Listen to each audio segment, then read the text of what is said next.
Voilà, le thème d'aujourd'hui, nous étions en train de célébrer la journée mondiale de la santé et sécurité au travail. Donc le thème, c'est un environnement de travail en tant que principe et droit fondamental pour le travail. Donc nous avons fait un exposé là-dessus. Nous avons traité ce sujet car c'est fondamentalement important pour nous. Parce que dans la politique santé-sécurité du travail que nous avons ici, donc notre système de management, il y a deux axes qui traitent de ce point-là, bien avant que l'OIT ou bien en tout cas les dirigeants de ce monde héritent ce jour comme la journée mondiale. Donc on a deux axes, je répète, qui traitent fondamentalement de ce point. La politique qualité est devant vous, la politique QHSE est devant vous, vous pouvez la voir. Et vous allez voir que le premier, c'est garantir un environnement de travail sûr et sain pour nos travailleurs, nos prestataires, afin d'éviter les accidents, afin de maîtriser les maladies professionnelles, maîtriser les risques en général. Donc ça, c'est le premier. Le deuxième, c'est que nous devons améliorer en continu notre performance santé et sécurité au travail.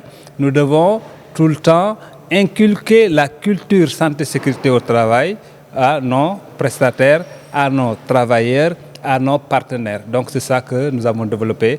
Nous organisons des formations pour nos travailleurs. Nous organisons des formations certifiantes pour nos travailleurs. Donc nous avons ici une équipe de personnes qui est certifiée secouriste SST par un organisme qualifié. Nous sommes aussi certifiés par des organismes internationaux. Donc ça c'est un.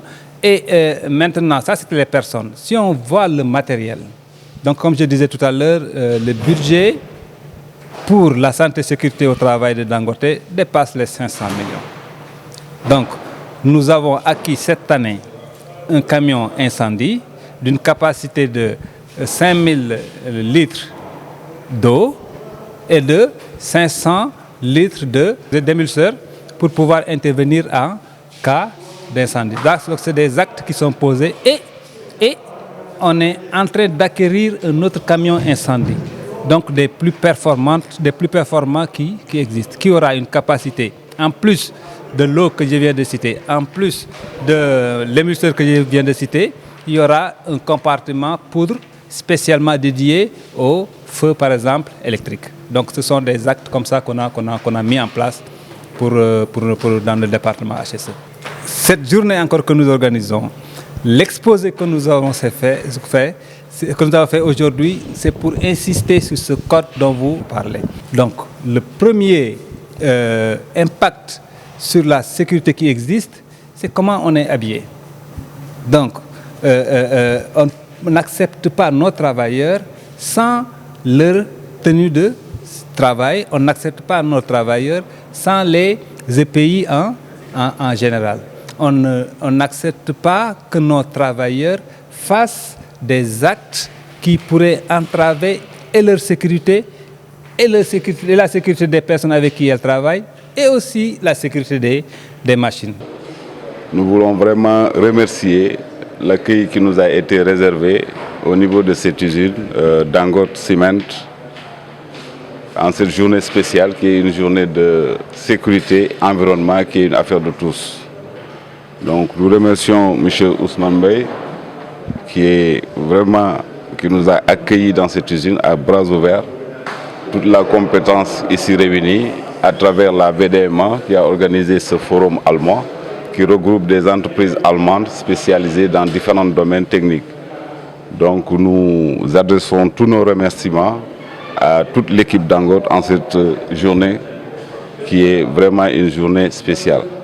Et nous avons, durant nos échanges, réaffirmé notre engagement à accompagner Dangote dans tout ce qui serait nécessaire pour le bon fonctionnement de leur installation.